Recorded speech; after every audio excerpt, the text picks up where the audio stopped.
el nunca bien ponderado Evangelio. Mi nombre es Elac Norambuena y esto es Mientras pueda ser hallado, porque para lo eterno cada segundo cuenta.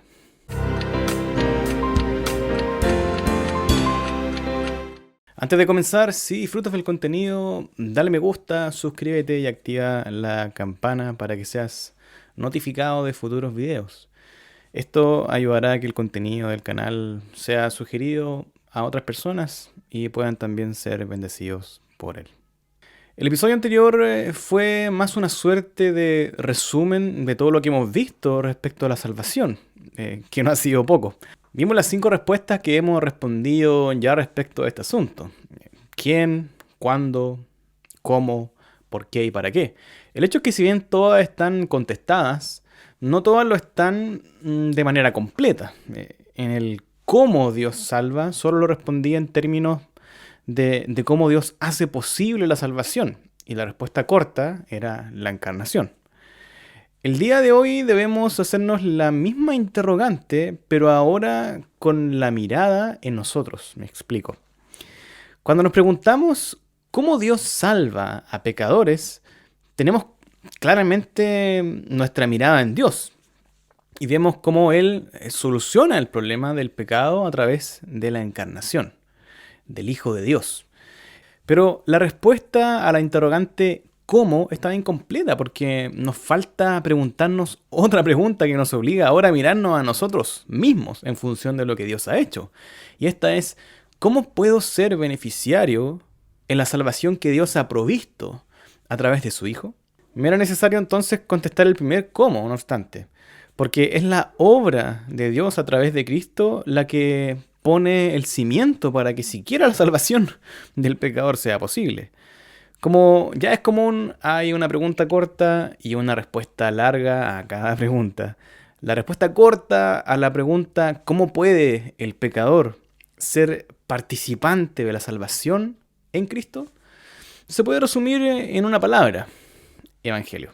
Hay aquí lamentablemente un gran estigma con esta palabra evangelio, o con una similar, la cual es evangélico, y me debo declarar aquí honestamente como parte del problema, ya que formo parte, valga la redundancia, de un amplio y variado mundo al cual se le llama evangelicalismo.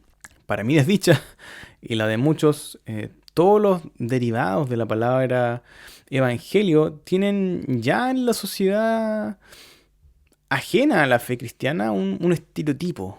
Aquí para muchos los evangélicos son un grupo de radicales, conservadores, en donde los hombres se visten de terno, andan con la Biblia debajo del brazo, las mujeres usan falda larga, pelo largo y adicionalmente tienen reuniones desordenadas. Digo esto porque es lo que escuchaba en parte. En general se tiene una imagen negativa de los evangélicos, una caricatura en parte justificada porque, como cualquier grupo de hombres y mujeres imperfectos que se reúnen, surgirán problemas y escándalos que para nada justifico por lo demás. Ahora, esto solo hablando desde la perspectiva de alguien que mira desde afuera. Ahora dentro, me refiero a las iglesias, el tema no es del todo muy auspiciador. Y el problema reside en que la mayoría de los creyentes no tenemos un entendimiento sólido de lo que es el Evangelio. Y es lo que espero clarificar para el fin de esta serie. Pero, ¿cómo no se podría tener un correcto entendimiento del Evangelio?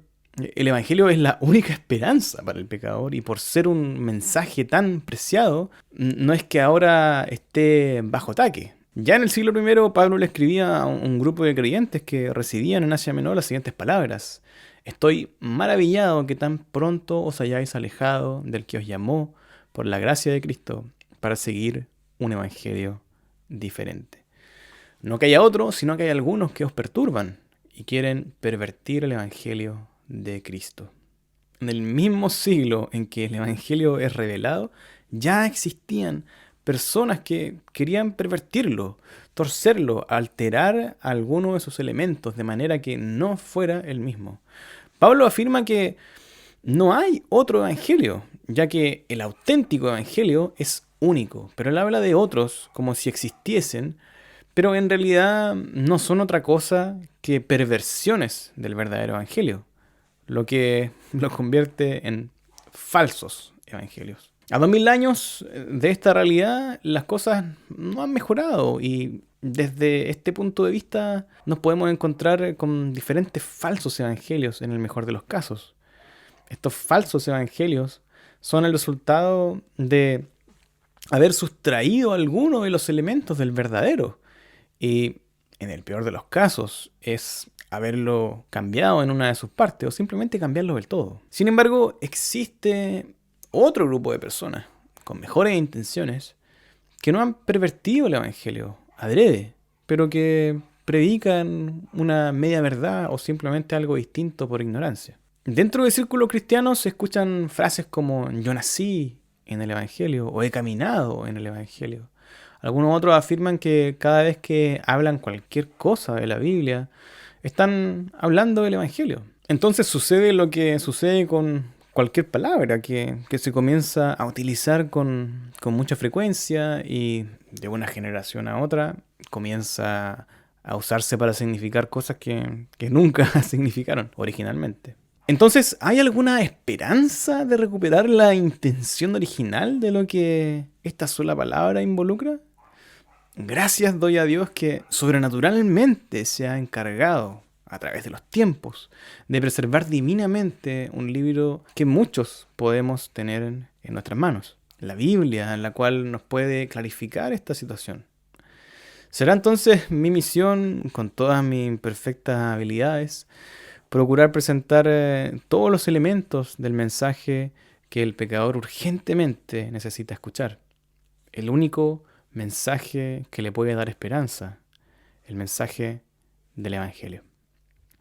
Esto es todo por hoy. Nos vemos la próxima semana, si Dios quiere. Y como siempre, busca al Señor mientras pueda ser hallado.